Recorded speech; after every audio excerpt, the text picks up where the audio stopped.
Alistair, tu arrives à l'hôpital. Oui. Il est tard. Et pourtant, il y a encore pas mal d'activités dans l'hôpital. Il y a beaucoup de gens, beaucoup de patients, et encore beaucoup de personnel, de soignants. Et il y a pas mal de lamentations aussi. Pas partout, hein, mais à certains endroits. C'est plus bruyant que d'habitude. Ça pleure, t'entends quelques râles de douleur, et tu sens qu'il y a une tension qui est palpable dans l'hôpital. Surtout à cette heure-là. Puis avec Garin et Erin, vous entrez. Elle va se renseigner à peu près sur ce qui se passe, et elle revient vers toi.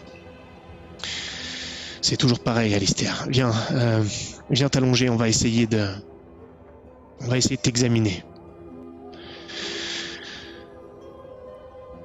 Tu es examiné par Erin et d'autres personnes à la lueur d'une lanterne. On te demande de retirer une partie de tes habits. On t'examine les yeux, la langue. Et on te demande comment tu te sens également. Pour l'instant, ça va à peu près. À part cette douleur lancinante qui me traverse l'échine de temps à autre, le reste, ça va. Au bout de plusieurs minutes, elle te rend son diagnostic, en tout cas leur diagnostic. Je ne sais pas, Alistair, tu présentes aucun des symptômes. À part les visions dont tu me parlais et cette confusion. Mais la plupart des malades, on peut trouver des traces noires dans leurs yeux ou sur leur langue ou dans leur salive. Et tu vomis pas. Peut-être que c'est dû à ta carrure, je sais pas, peut-être que tu encaisses mieux, que ça prend plus de temps, mais... Tu es venu souvent dans cette partie du manteau récemment ? Dans cette partie-là, non. Non, ça fait longtemps que je suis pas venu. Et tu me dis qu'ils avaient des traces noires dans les yeux ? Ouais, pour certains. C'est comme s'ils avaient les yeux injectés de sang, mais du sang plus sombre, noir parfois, des traces noires dans les yeux. On m'a posé la même question il y a pas longtemps. Je crois que je connais quelqu'un qui sait ce qui se passe. Qui ?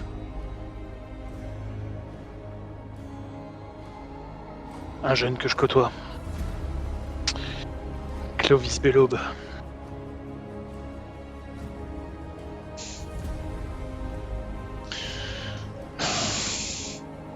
Bellaube ? C'est normal que ça me dise quelque chose. J'en ai parlé la dernière fois. Ah, tu lui en avais parlé, je me souvenais plus. D'accord. Ouais, okay. Pardon. Si, justement, c'est pour ça que j'étais retourné la voir pour savoir où avait lieu quand aurait lieu la réunion à la maison, au pilier. D'accord. Eh bien, si tu me dis qu'il peut savoir ce que c'est, ça nous aiderait. C'est quand même très bizarre. Ouais. Écoute, je sais pas quoi te dire pour l'instant. Pour l'instant, je te dirais bien de rester ici pour la nuit en observation, mais... J'ai aucune raison non plus de le conseiller. Tu te présentes aucun de ces symptômes. C'est juste que t'as montré beaucoup de confusion tout à l'heure. Ouais, mais je te dis, je crois que je commence à me souvenir de choses qu'on m'avait fait oublier, d'une manière ou d'une autre.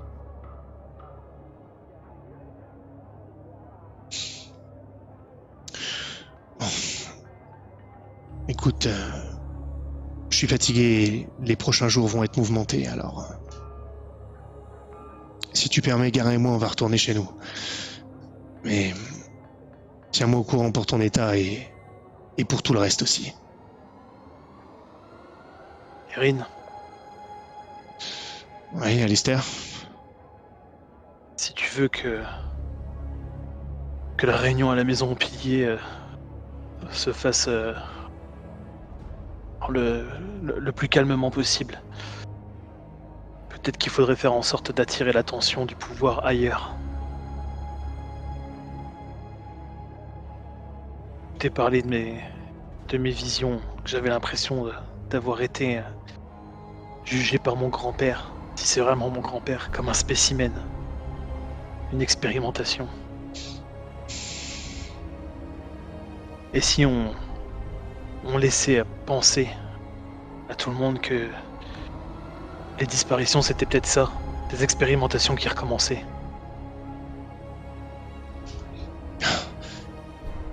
Donc ça serait le pouvoir, l'archevêque, les alchimistes qui causeraient ça? Peut-être. Et le laisser penser et le laisser entendre que le peuple parle de ça, ça pourrait le forcer à renforcer la protection autour de la maison des alchimistes. Et ça vous laisserait tranquille pour votre réunion à la maison au pilier. Alors il faut que ce soit demain. Ça va être difficile de mobiliser tout le monde pour demain, mais je vais essayer. On va essayer avec les autres. Et moi je vais faire en sorte qu'il en entende parler.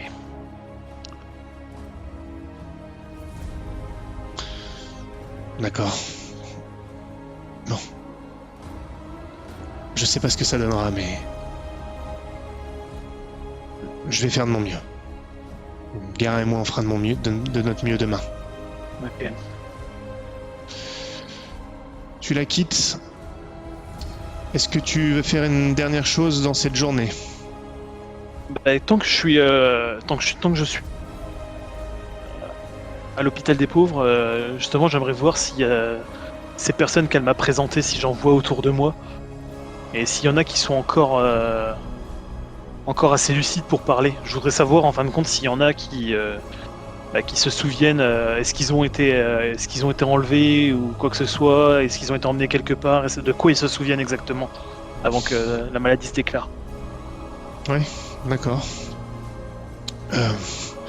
Tu te renseignes, il y en a encore qui sont lucides, hein, il y en a qui sont juste mal d'ailleurs, ils sont pas tous dans des états pas possibles.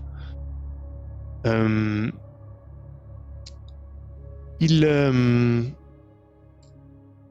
se souviennent pas de particulièrement quelque chose, déjà d'avoir été enlevé ou quoi que ce soit.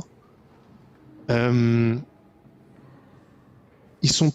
vivent tous dans les alentours du manteau et de l'hôpital. D'accord? Enfin, les alentours pas forcément immédiats, mais tu vois, la partie vraiment pauvre, laissée pour compte du manteau. Même ce qui est aux frontières un petit peu du Dédale, d'ailleurs.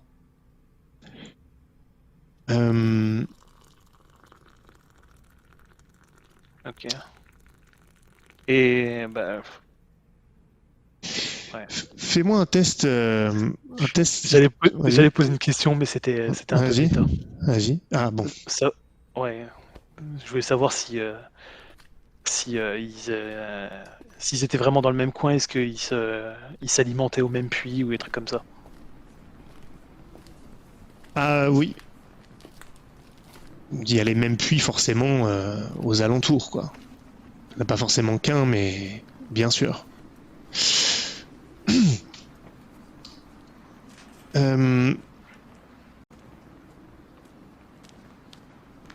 Moi, je voudrais quand même m'attarder sur l'une des discussions que tu peux avoir avec un type qui est là, qui est au chevet de son cousin. D'accord? Le gars doit avoir une quarantaine. Son cousin est assez malade. Et en En fait, il recherchait... son cousin a recherché quelqu'un, en fait. Recherchait quelqu'un qui était disparu, un de ses amis. Et il te le dit. Rien de particulier, mais mon cousin recherchait un de ses amis qui avait disparu, comme d'autres dans le manteau ces derniers temps. Et il est venu à la cordonnerie et j'ai fini par l'aider. Et il est allé, il avait peur que son ami ait été agressé ou tué par un des coupe-jarrets qui est dans le coin maintenant. Et donc, il est allé dans les égouts parfois, enfin proche, tout là où c'est sale. Alors je me dis qu'il a peut-être attrapé ça là-bas. Mais, vous savez, il se passe quelque chose d'autre ici. Qu'est-ce qui se passe?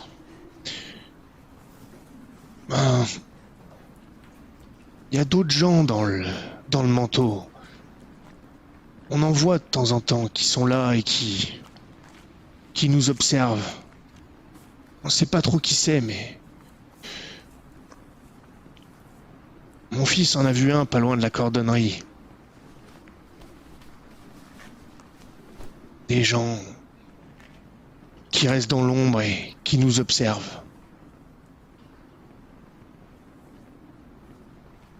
Beaucoup de gens le savent ici, mais personne nous croit, personne vient nous aider. Ces gens-là sont... Il y a quelque chose qui se trame. Et c'est pas des coupe-jarrets. C'est autre chose. Vous en avez déjà vu un de près ou seulement une figure au loin? Mon fils en a vu un soir que je rangeais la boutique.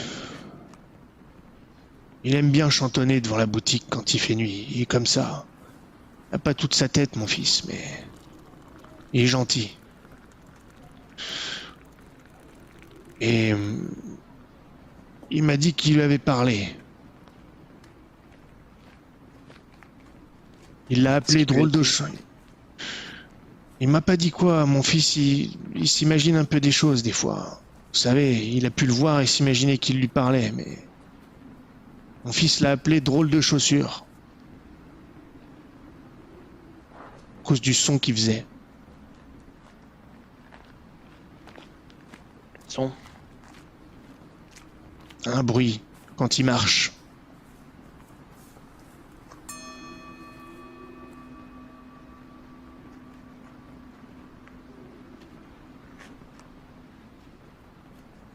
Je sais pas quoi vous dire d'autre, mais... Je lui ai dit de plus jamais reparler à une de ces personnes. Et vous dites que c'était aux alentours de la cordonnerie? C'est ça, oui.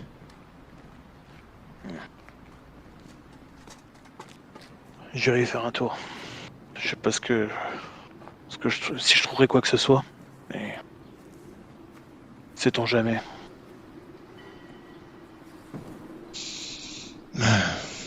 Vous êtes un grand gaillard.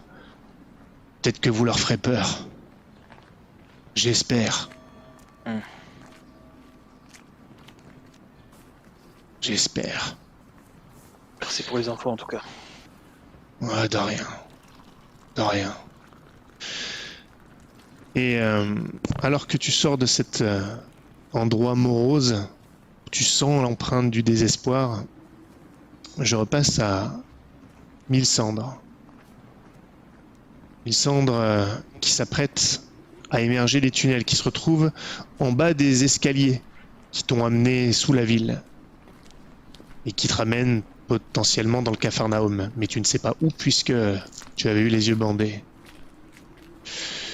Et tu te retrouves donc seul avec Armand, en bas de ces escaliers. Il fait frais. Tu entends la rumeur de la ville en haut, malgré l'heure qui doit être tardive maintenant. Que fais-tu? Je vais m'asseoir dans les escaliers.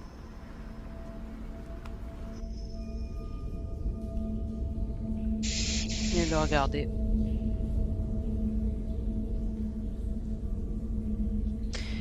Tu as assez confiance en moi pour m'en parler maintenant?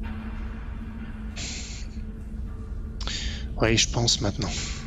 Écoute, je suis vraiment désolé. J'avais besoin d'être sûr. Je savais pas ce qui se passait.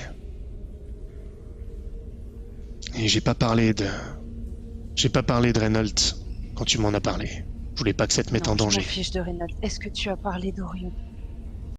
Non, pourquoi je ferais ça? Qu'est-ce que tu racontes? Je sais pas. C'est ma seule préoccupation, d'accord? Mais non. Bien sûr que non, je vois pas pourquoi je ferais ça. C'est toujours moi, Armand. Mais après tout ce qui s'est passé, toutes ces années, on a vécu tellement de choses tous les deux. Et Darlan qui m'avait prévenu, qui m'avait dit juste de faire attention à toi. Alors c'est ce que j'ai fait, mais sans hostilité, tu dois me croire.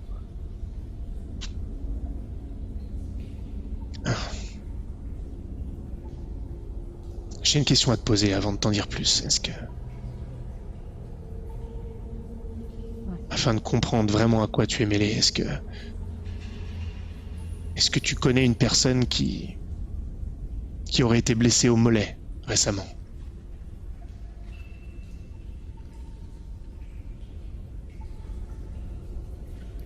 Pause.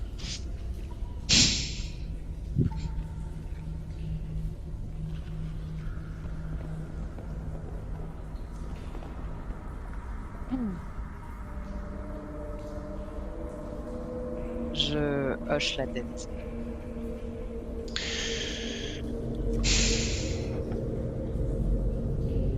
Et je le sais parce que c'est moi qui lui ai décoché une flèche.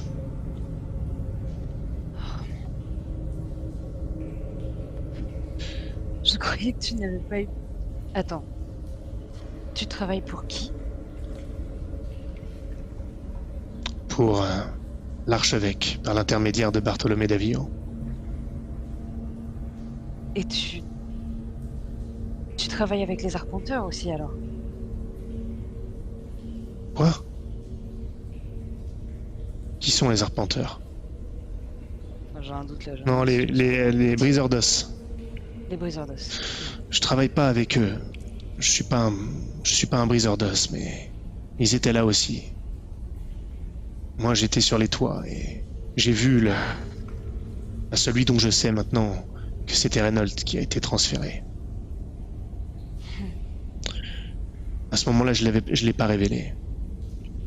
J'ai pas révélé qui c'était, même si je le savais.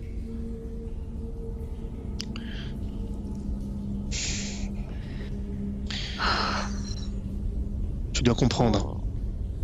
Quand j'étais dans la confrérie et que j'ai tout essayé pour qu'ils retrouvent leurs aspirations, leurs objectifs réels,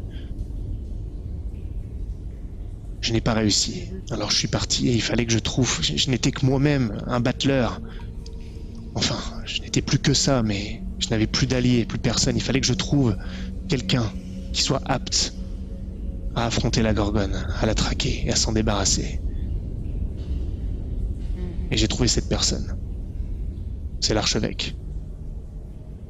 Comment tu l'as trouvé? Toi, tu te trimbales dans une rue et tu rencontres l'archevêque. Je l'ai pas rencontré comme ça. D'abord, je suis passé par son chef de la police. J'ai développé des compétences à travers toutes ces années. Quand j'étais battleur et puis quand j'étais dans la confrérie. J'ai fini par être recruté en tant qu'espion et de fil en aiguille, j'ai un peu expliqué un passif, disons, avec la Gorgone. Et donc, on a fini par trouver un accord mutuel. Que je serais impliqué si la Gorgone était à nouveau découverte et qu'on y serait particulièrement vigilant. Parce que je n'ai pas oublié et ce que je t'ai dit est vrai. On doit se venger pour tout ce qui nous a été fait, pour ce que la Gorgone nous a fait. Et pour Ranald aussi. Pour Orion. Maintenant pour Avant Orion. tout pour Orion. C'est la même Bien, chose. Tu sais quoi dire à Davio. Oui, mais je vais pas lui dire seul. Il faudra que tu sois là. Alors je vais d'abord lui en parler. Je vais d'abord y aller, je veux pas que ça te retombe dessus, je veux pas qu'il t'arrive quelque chose. Je vais aller lui parler. Je vais expliquer quelque chose et ensuite... Il faudra que tu le rencontres. Avant toute chose, il faut que tu lui dises, que tu lui transmettes certaines informations. C'est urgent, d'accord? Peu importe ce qu'il te dit. S'il ne te croit pas et s'il n'agit pas, ce n'est pas grave. Dans quelques jours, le peuple se réunira devant la maison aux piliers. Je crois que c'est à cette occasion que Monseigneur Reynolds veut se révéler. D'accord, je parlerai à Davio, mais il faut qu'il le sache maintenant. Ça peut être rapide. Je vais y aller maintenant. Toi... Il faut que je fasse passer Boadicien.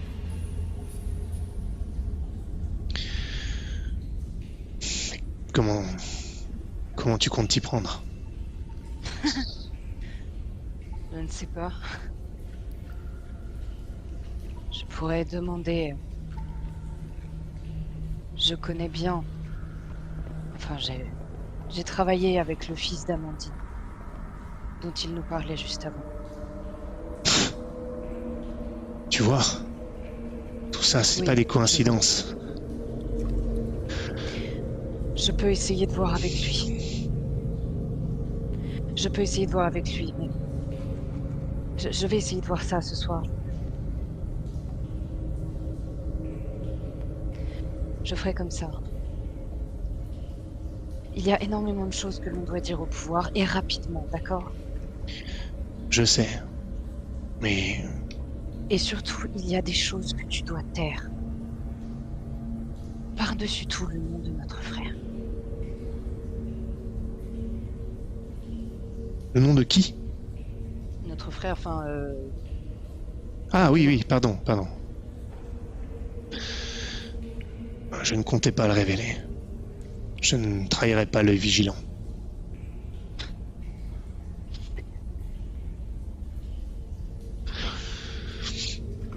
Et au contraire, ce frère, il peut être un garde-fou plus tard. Il peut garder un œil sur l'archevêque. Tu sais, il va falloir que tu dises aussi à Davio que je n'ai plus la confiance de Reynolds.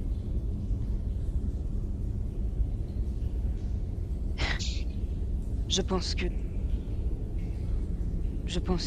Il m'a déjà fait suivre, alors j'imagine que beaucoup d'autres choses vont suivre.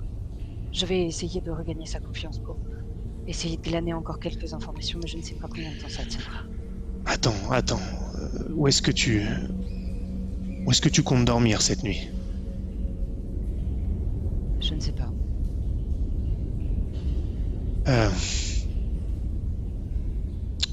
Moi je sais. Il y a un endroit où disons que j'ai quelques outils, Enfin bref. En gros, j'ai une planque à Carnandras. Et c'est là que je vais entre mes différents travails, lorsque je suis en ville. Et lorsque je ne veux pas mêler les autres battleurs. La troupe. Je vais t'y conduire pour cette nuit.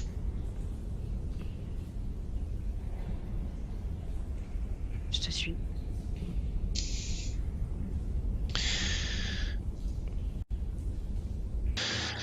Tristan.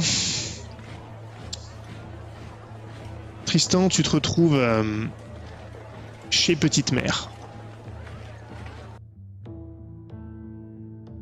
Tu la retrouves dans son bureau. Il fait nuit maintenant à l'extérieur. Et elle t'invite à t'asseoir. Elle est en train de manger, elle te propose un peu également de repas. Ouais. Alors mon fils, qu'en est-il?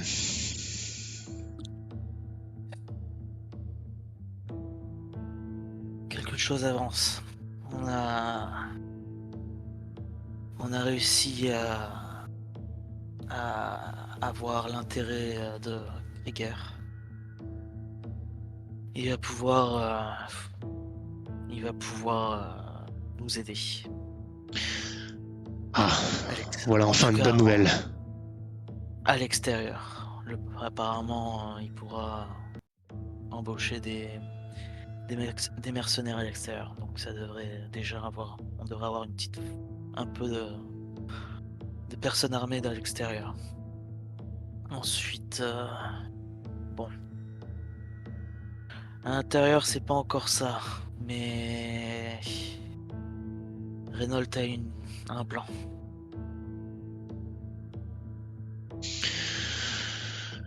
Bon, dis-moi. Oui. Il veut récupérer le manteau. Il veut que l'on s'associe à Obscura. Enfin, qu'on force le lien d'Obscura à Reynolds pour éviter qu'il s'en défasse. Et il a besoin du manteau pour ça? Apparemment, il a une idée pour défaire certains de leurs mais comment dire de leurs actions et ainsi le lier directement à Obscura et les rendre Je vois. Docile. moins agressifs, plus dociles. Voilà. Je sais que le manteau pour toi était une pièce importante et maintenant qu'on a trouvé une option pour l'utiliser, il m'a garanti que, en tout cas, tu étais très indispensable pour le plan, en tout cas, pour tout ce qui est ouverture des portes et le reste, pouvoir remplacer ton frère par la suite. Je sais pas ce que t'en penses. Je pense que je ne vois de toute façon pas comment on va pouvoir utiliser le manteau. Nous, de notre côté. On a trouvé Jacques, on sait où il est. Ton Monseigneur Reynolds a au moins prouvé ça. Et c'est vrai que de toute façon, sans nous...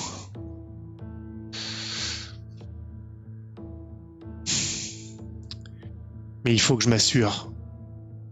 Il faut que je m'assure que j'aurai une place pour la famille. Lorsque la cité sera prise. Il nous faut une assurance de ça. Et lorsqu'on expliquera à Obscura que c'est bon, que les choses sont prêtes, il faudra qu'on négocie ça. Alors vous deviez quoi? Les revoir dans une bonne semaine, une semaine et demie, c'est ça? Quelque chose comme ça, ouais. Si ce que Reynolds a en tête nous permet d'avoir l'ascendant et justement de négocier quelque chose, s'il n'est pas en train de nous embrouiller, de nous entourlouper, alors ça peut être un atout. Mais qu'est-ce que tu en penses, toi? C'est à toi qu'il a parlé. Qu'est-ce que t'en penses, Tristan? Est-ce qu'on peut lui faire confiance? Est-ce qu'il a quelque chose d'autre derrière la tête? Est-ce qu'on a raison de se fier à lui? Je l'ai très peu vu agir hors justement de là où il vit. Donc je sais pas exactement de quoi il est capable, mais qu'en tant que radiant, j'imagine qu'il doit avoir un certain pouvoir. Et puis il a beaucoup de connexions, beaucoup de gens le respectent. Il est un peu démuni et nous sommes sa seule option. Bon, niveau confiance, j'ai encore pas entièrement confiance en lui, mais je suis prêt à quand même à continuer à travailler avec lui. Il faut voir ce qu'il en advient. Je pense pas qu'il nous tire dans le dos, ou en tout cas pas tout de suite s'il le fait. Donc si on place bien nos pièces, qu'on se rend indispensable, aussi bien pour lui ou que Obscura, sachant que le plan actuel est de les laisser rentrer et prendre Cardandras.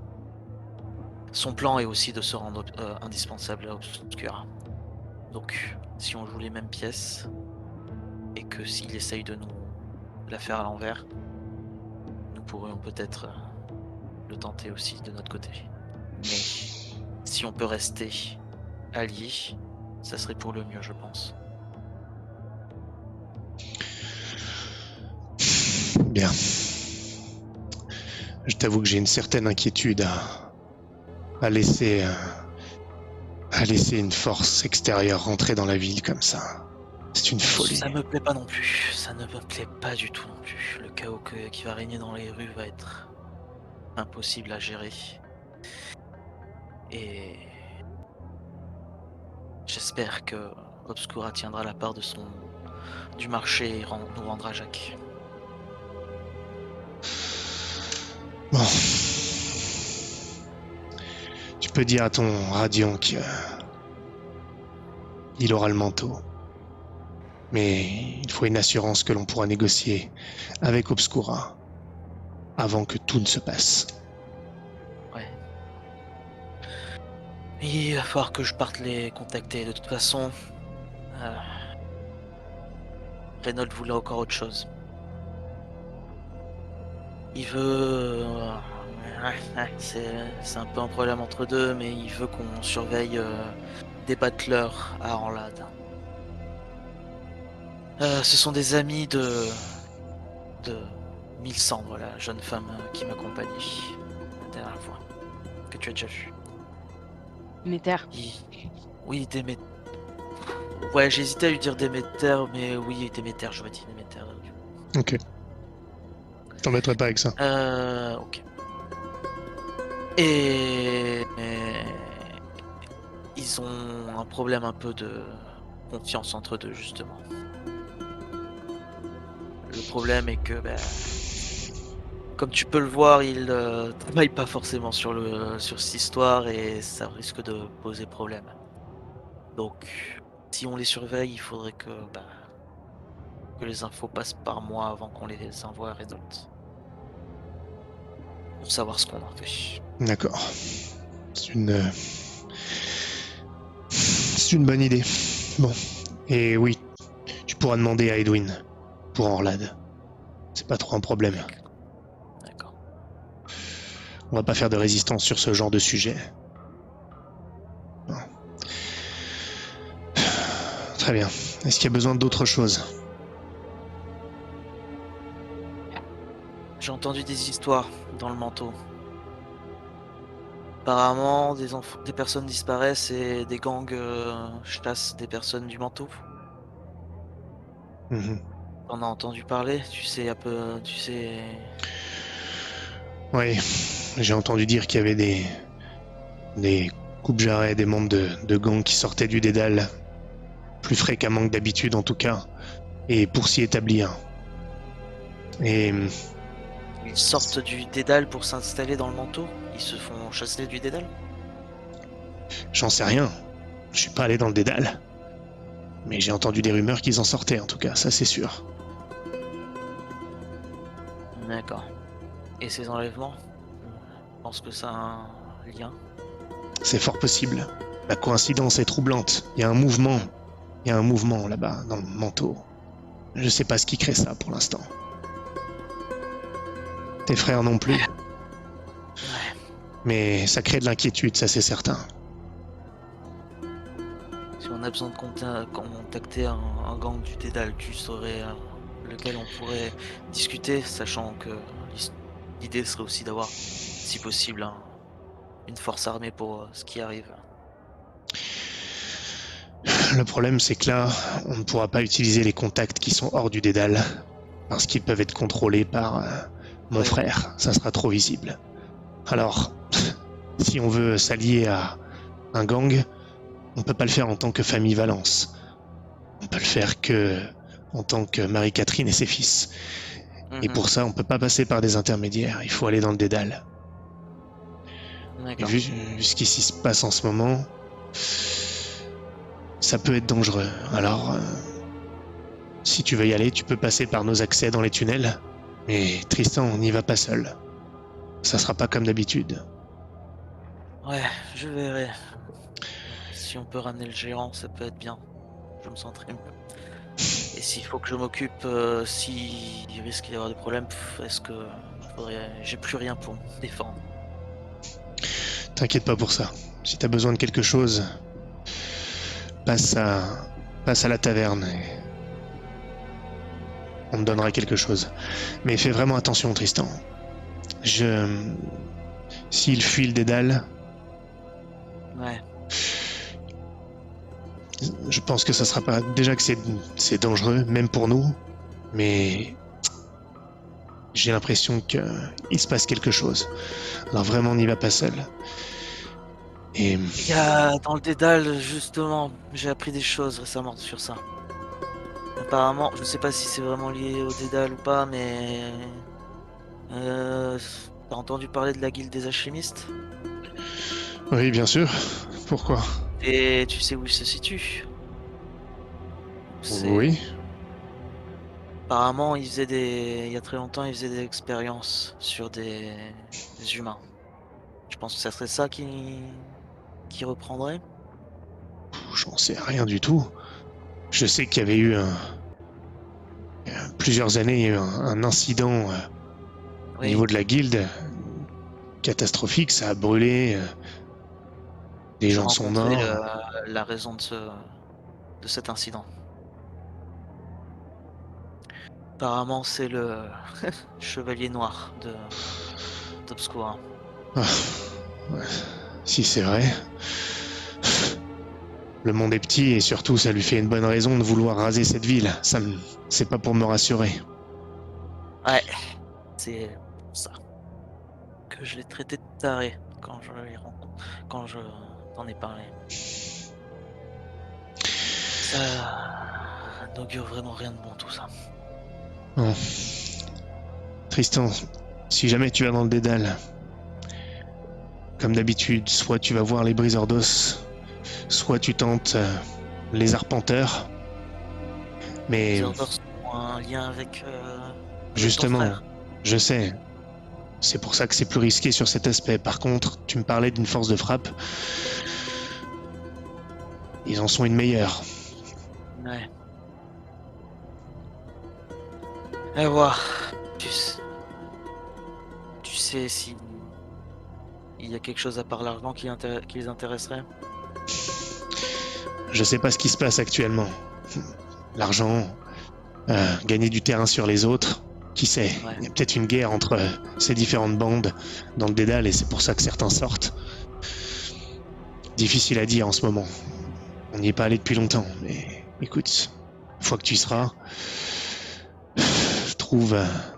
essaye de trouver Barthomar chez les briseurs d'os ou Jules chez les arpenteurs et parle en notre nom à nous. Ok. Ouais. Très bien. Donc Alistair, tu as dit que tu allais faire quoi exactement? Par curiosité, je vais aller voir un peu autour de la cordonnerie pour voir s'il y a une raison particulière que des gens surveillent cet endroit. S'il y a, un point particulier, genre est-ce que justement, comme je disais, est-ce qu'il y a un puits à proximité ou des égouts ou quelque chose du genre. Très bien. déjà, tu arrives au niveau de la cordonnerie.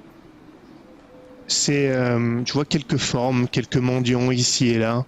C'est relativement calme. Il fait vachement froid. Donc les gens ceux qui sont là sont vraiment couverts. Et tu vois vraiment rien de particulier. Il y a un puits pas loin. Je te le dis parce que tu m'en parlais tout à l'heure. Alors je me dis qu'Alistair a pu penser à regarder ce genre de choses. À part ça, il n'y a pas grand-chose à surveiller d'important de ce que tu vois.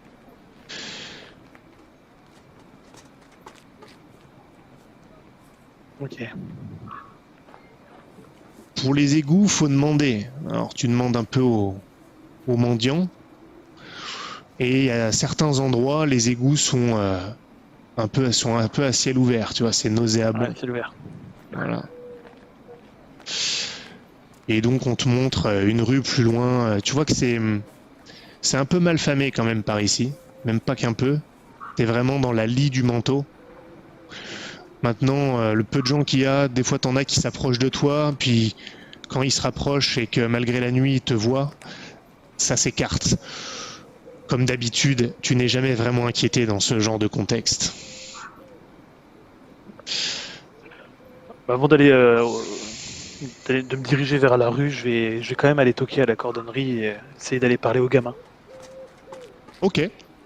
Justement pour voir où exactement il a vu la personne et ce qu'il lui a dit exactement, enfin s'il lui a parlé plus que ça et quel bruit ça faisait exactement.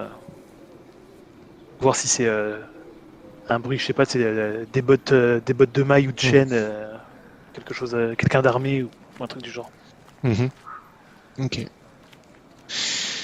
Tu vas frapper et c'est une femme qui ouvre, une femme d'une trentaine d'années, assez pâle, les traits tirés, et quand elle te voit, elle lève la tête, tu vois qu'il y a vraiment de la frayeur dans ses yeux, elle referme doucement la porte. Oui, pardon, qu'est-ce que vous voulez? J'ai rien ici, vous Bonsoir, savez. madame. Non, je sais, ne vous inquiétez pas. J'ai croisé votre mari à l'hôpital des pauvres. Il était au chevet de son cousin. Il m'a parlé que des gens rôdaient aux alentours et que votre fils en avait peut-être vu un. Je voulais vous parler à votre fils. Mais, euh,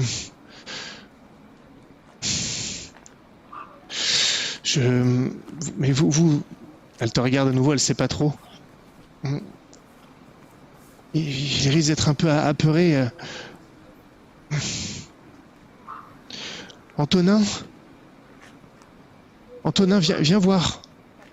Et tu vois un petit garçon qui doit avoir 8 ans qui apparaît derrière les jambes de sa mère. Il te regarde, il a le regard, je vais pas dire vide, mais un peu distrait. Et tu vois que il te regarde toi, mais tantôt il regarde ce qu'il y a derrière toi. Tu sais pas s'il te regarde vraiment et en fait il a pas peur du tout. D'accord. Je me mets à genoux pour être à sa hauteur. Et je lui dis bonsoir Antonin, ton père m'a parlé. Il m'a dit que tu avais parlé avec quelqu'un au drôle de chaussures. Est-ce que tu pourrais m'en dire plus?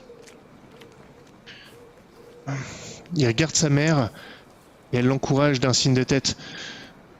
Tu peux lui dire, c'est un ami de papa. Tu peux lui dire. J'ai vu un monsieur, et je le vois souvent.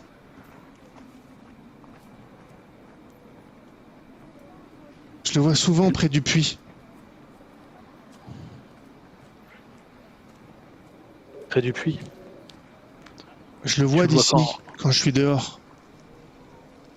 En journée, plutôt la nuit? Non, quand il fait tout noir. Quand papa range, juste avant qu'il ferme.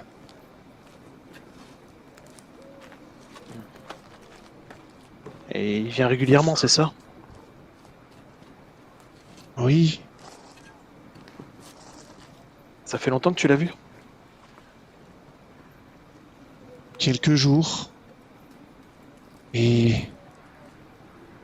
il est gentil, mais je pense qu'il a peur. Alors je lui parle et je lui chante des chansons. Et il me répond. Qu'est-ce qu'il te dit? Non, il me dit rien, mais il fait de la musique avec moi. Il fait le rythme quand il s'approche du puits.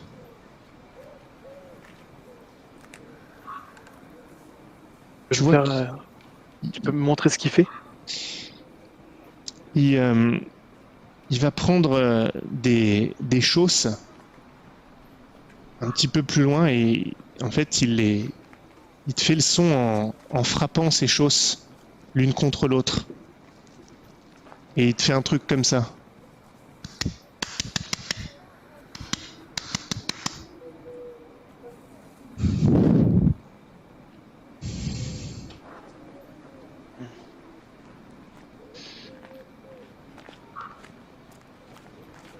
Et tu vois ce qu'il fait à côté du puits?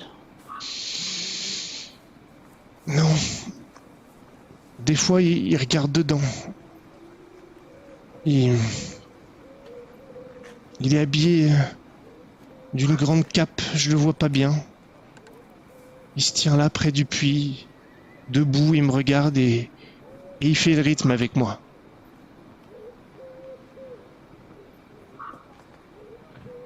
Tu l'as déjà vu verser quelque chose dans le puits? Non, je sais pas. Je crois pas, j'en sais rien. Il repart par là, par la ruelle qui est là-bas.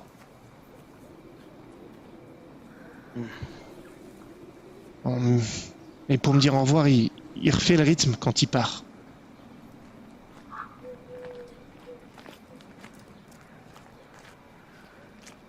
Ok. La ruelle qu'il a montrée, c'est bien celle qui mène aux égouts à ciel ouvert. Ouais, tout à fait. Merci pour ces informations. Au revoir. Au revoir. Bonne soirée. Et vous avez vu, c'est la femme, vous avez vu mon mari, il va revenir ou il reste à l'hôpital?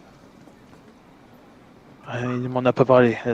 Quand j'y étais, il était au chevet de son cousin. Il a l'air d'aller plutôt mal. Bon. Merci.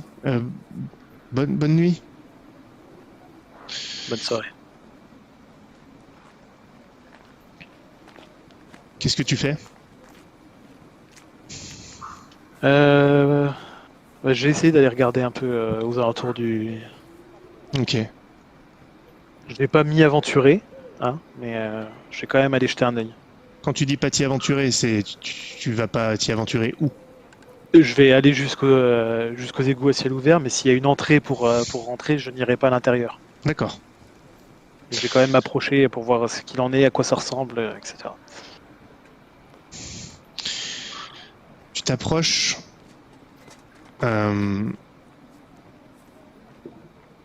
T'approches de la ruelle et plus t'avances, plus tu sens. Tu sens l'odeur nauséabonde qui te heurte les narines. T'entends le bruit de tes pas sur la neige. Et justement, l'odeur qui vient des égouts se mêle à l'odeur humide de la neige et du froid. C'est répugnant. Tu marches, il n'y a plus personne dans la ruelle. De temps en temps, peut-être tu vois un chat ou un rat qui glisse, une silhouette. Et puis tu commences à le repérer quand même, l'égout à ciel ouvert.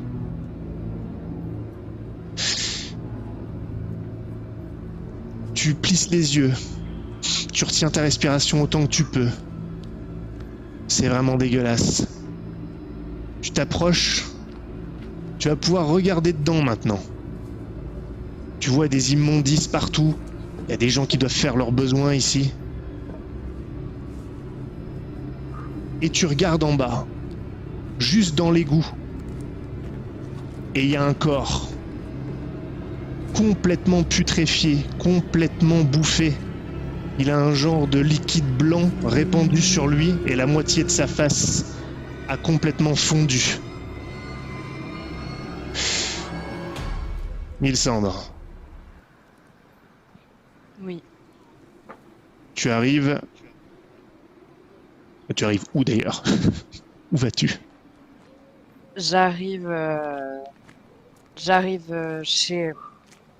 J'ai oublié son nom. Bon, chez le médecin des Valences. Enfin, le médecin des Valences.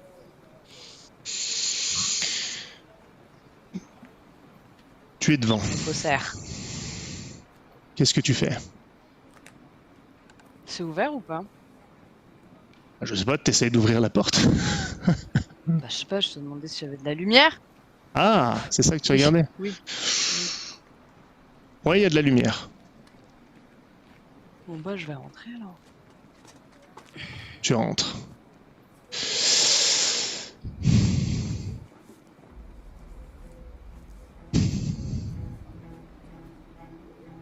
Tu rentres et tu sens qu'il y a quelque chose de pas normal. Et au moment où tu te le dis, tu entends un cri de femme. Au bout du couloir, en direction du bureau ou du cabinet du médecin. Tu vois qu'il y a des choses renversées dans la maison. Et t'entends que ça crie. Que fais-tu? Mais... je vais être extrêmement discrète et je vais me rapprocher. Tu te rapproches. Attends. Quand j'y étais allée la dernière fois, il avait glissé sa main sous le comptoir parce qu'il y avait quelque chose avec lequel il pouvait se défendre. Je veux essayer de la voir avant d'y aller. Très bien. Tu trouves effectivement un couteau. Je sens que ça allons-y. Tu le prends? Oui. Tu prends le couteau et tu t'approches du couloir. Tu vois que la porte du cabinet, c'est de là-bas que la lumière provient. Elle est légèrement entrouverte. Tu vois comme des ombres, comme du mouvement, sans trop distinguer. Quelque chose tombe par terre, se brise. Un cri de femme à nouveau. Dans le couloir, il y a un corps. Le fils du médecin. Il a un œil crevé. Que fais-tu? Non, mais c'est pas... Oh, non. Oh, c'est excellent. Je vais me rapprocher de la porte et juste essayer de jeter un coup d'œil, de voir ce qui se passe, voir ce que... le Parfait. plus discrètement possible. Tu arrives près de la porte, tu regardes. Sur le siège du cabinet du médecin, le médecin est là, sur son siège, la tête relevée en arrière, la bouche grande ouverte, un œil crevé. Et un peu plus loin derrière le bureau, par terre, tu vois Agnès, qui est assise, les mains posées sur le sol, l'air terrifiée, ensanglantée, elle a l'air blessée. Et au-dessus d'elle, de dos, tu vois une forme penchée sur elle, qui porte une soutane blanche de prêtre de radiance. Que fais-tu?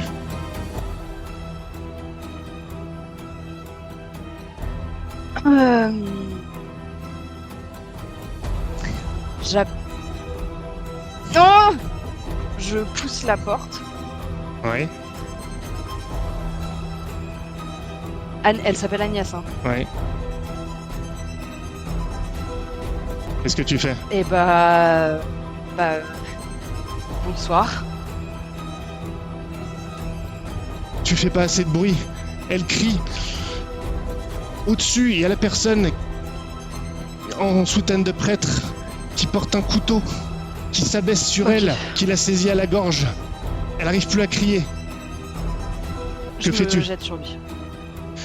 Tu te jettes sur lui, mais en faisant quoi? Non, y a pas une chaise qui traîne ou quelque chose, je lui balance un truc dessus. Ok. Tu peux aller chercher une chaise, oui, allez, tu peux prendre une chaise, tu chopes la chaise, tu lui balances sur le dos, ça fait un crack, il tombe par terre, il s'y attendait pas, il se retourne, il se relève, il a le couteau en main. Et là, tu revois le tirage de cartes. Ça annonçait la mort, un destin terrible. Tu pensais que c'était la sienne, mais non, c'était la mort qu'il répandait. Et tu le reconnais, cet homme en soutane de prêtre. La soutane qui a appartenu au père Colas et qui est maintenant portée par Léandre.